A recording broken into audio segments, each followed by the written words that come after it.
Pump coin is a term in the cryptocurrency market, often carried out by investors with large amounts of capital.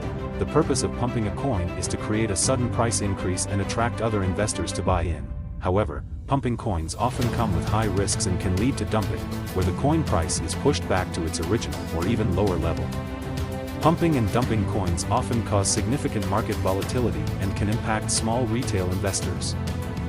Therefore, investors need to be cautious and knowledgeable to avoid falling into the trap of pump coins. For many people, accurately determining a pump coin plan is the line between losing money or making money. I understand that this can be challenging for investors.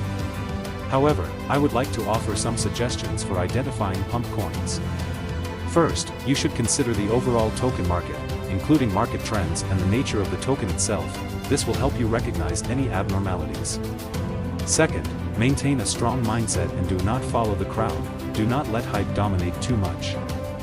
And keep a steady mindset when making investment decisions. This will help you recognize any abnormalities. Second, maintain a strong mindset and do not follow the crowd. Do not let hype dominate too much, and keep a steady mindset when making investment decisions.